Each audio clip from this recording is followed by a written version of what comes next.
ஆண்டவரும் இரட்சகருமாகிய இயேசு கிறிஸ்துவின் தூய நாமம் மகிமைப்படுவதாக.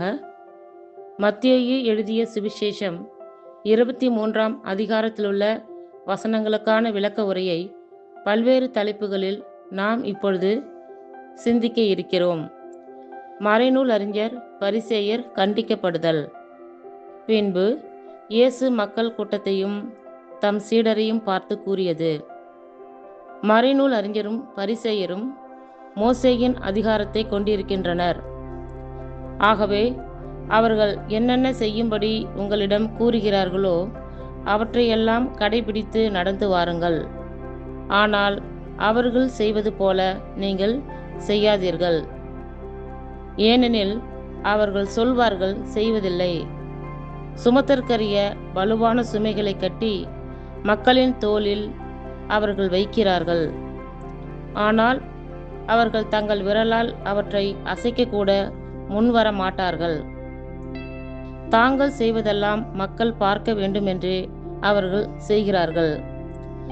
தங்கள் மறைநூல் வாசக பட்டைகளை அகலமாக்குகிறார்கள். அங்கியின் குஞ்சங்களை பெரிதாக்குகிறார்கள். விருந்துகளில் முதன்மையான இடங்களையும் தொழுகை கூடங்களில் முதன்மையான இருக்கைகளையும் விரும்புகின்றார்கள். சந்தை வெளிகளில் மக்கள் தங்களுக்கு வணக்கம் செலுத்துவதையும் ரபி என அழைப்பதையும் விரும்புகிறார்கள். ஆனால் நீங்கள் ரபி என அழைக்கப்பட வேண்டாம். ஏனெனில் உங்களுக்கு போதகர் ஒருவரே. நீங்கள் யாவரும் சகோதர சகோதரிகள். இம்மண்ணுலகில் உள்ள எவரையும் தந்தை என நீங்கள் அழைக்க வேண்டாம். ஏனெனில் உங்கள் தந்தை ஒருவரே, அவர் விண்ணகத்தில் இருக்கிறார். நீங்கள் ஆசிரியர் எனவும் அழைக்கப்பட வேண்டாம். ஏனெனில் கிறிஸ்து ஒருவரே உங்கள் ஆசிரியர். உங்களுள் பெரியவர் உங்களுக்கு தொண்டராக இருக்கட்டும். தம்மை தாமே உயர்த்துகிறவர் எவரும் தாழ்த்தப்படுவார். தம்மை தாமே தாழ்த்துகிறவர் எவரும் உயர்த்தப் பெறுவார். வெளி வேடக்கார மறைநூல் அறிஞரே, பரிசேயரே, ஐயோ, உங்களுக்கு கேடு! மக்கள் நுழையாதவாறு அவர்கள் முன்பாக விண்ணக வாயிலை அடைத்து விடுகிறீர்கள். நீங்களும் நுழைவதில்லை, நுழைவோரையும் விடுவதில்லை. வெளி வேடக்கார மறைநூல் அறிஞரே, பரிசேயரே, ஐயோ, உங்களுக்கு கேடு!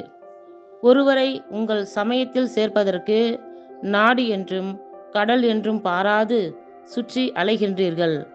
அவ்வாறு சேர்த்த பின் அவரை உங்களை விட 2 மடங்கு நரக தண்டனைக்கு ஆளாக்குகிறீர்கள்.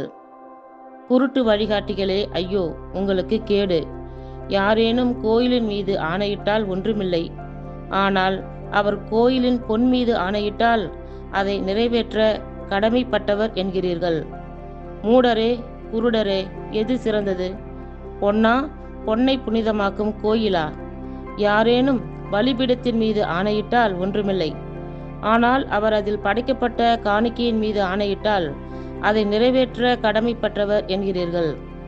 குருடரே, எது சிறந்தது? காணிக்கையா? காணிக்கையை புனிதமாக்கும் பலிபீடமா?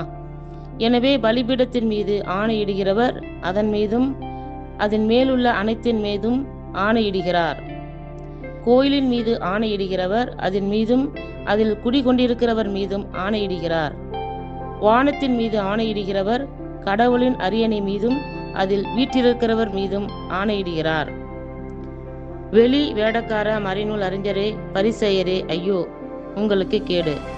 நீங்கள் புதினா, சோம்பு, சீரகம் ஆகியவற்றில் 10ல் 1 பங்கை படைக்கிறீர்கள். ஆனால் திருச்சட்டத்தின் முக்கிய போதனைகள் ஆகிய நீதி, இரக்கம், நம்பிக்கை ஆகியவற்றை கடைபிடிக்காமல் விட்டுவிடுகிறீர்கள். இவற்றை கண்டிப்பாய் கடைபிடித்திருக்க வேண்டும். அவற்றையும் விட்டுவிடக்கூடாது.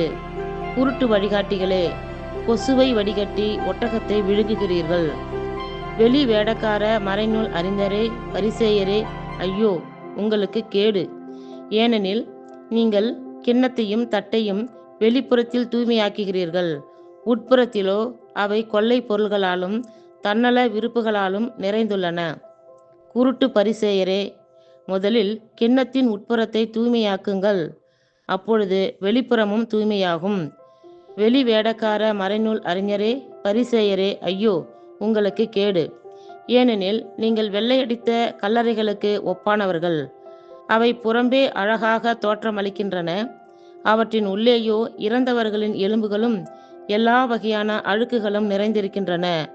அவ்வாறே நீங்களும் வெளியே மக்களுக்கு நேர்மையாளராய் தோற்றமளிக்கிறீர்கள், உள்ளேயோ போலித்தனத்தாலும் நெறிகேட்டாலும் நிறைந்திருக்கிறீர்கள். வெளி வேடக்கார மறைநூல் அறிஞரே, பரிசேயரே, ஐயோ உங்களுக்கு கேடு!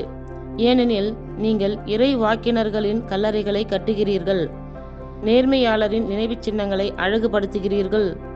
எங்கள் மூதாதையர் காலத்தில் நாங்கள் இருந்திருந்தால் இறை வாக்கினர்களின் கொலைக்கு உடந்தையாக இருந்திருக்க மாட்டோம் என்கிறீர்கள். இவ்வாறு இறை வாக்கினவரை கொன்றவர்களின் வழிமரபினர் நீங்கள் என்பதற்கு நீங்களே சாட்சிகள். உங்கள் மூதாதையர் செய்த கொடுமையின் அளவுக்கு நீங்களும் செய்து முடியுங்கள். பாம்புகளே, விரியன் பாம்பு குட்டிகளே, நரக தண்டனையிலிருந்து நீங்கள் எப்படி தப்பித்துக் கொள்வீர்கள்? எனவே இதோ நான் உங்களிடையே இறை வாக்கினரையும் ஞானிகளையும் மறைநூல் அறிஞர்களையும் அனுப்புகிறேன். இவர்களுள் சிலரை நீங்கள் கொல்வீர்கள், சிலரை சிலுவையில் அறைவீர்கள், சிலரை உங்கள் தொழுகை கூடங்களில் சாட்டையால் அடிப்பீர்கள், நகரங்கள் தோறும் அவர்களை துன்புறுத்துவீர்கள். இவ்வாறு நேர்மையாளரான ஆபேலின் இரத்தம் முதல் கோயிலுக்கும் பலிபீடத்திற்கும் நடுவே நீங்கள் கொன்றவரும் பரக்கியாவின் மகனுமான சக்கரியாவின் இரத்தம் வரை இம்மண்ணில் சிந்தப்பட்ட நேர்மையாளரின் இரத்த பழியெல்லாம் உங்கள் மேல் வந்து சேரும். இவையாவும் இத்தலைமுறையின் மேல் வந்து விழும் என உறுதியாக உங்களுக்கு சொல்கிறேன். எருசலேமுக்காக புலம்புதல். எருசலேமே, எருசலேமே, இறை வாக்கினரை கொன்று உன்னிடம் அனுப்பப்பட்டோரை கல்லால் எரியும் நகரே! கோழி தன் குஞ்சுகளை தன் இறக்கைக்குள் கூட்டி சேர்ப்பது போல நானும் உன் மக்களை அரவணைத்துக் கொள்ள எத்தனையோ முறை விரும்பினேன். உனக்கு விருப்பமில்லையே. இதோ உங்கள் இறை இல்லம் கைவிடப்பட்டு பாழடையும்.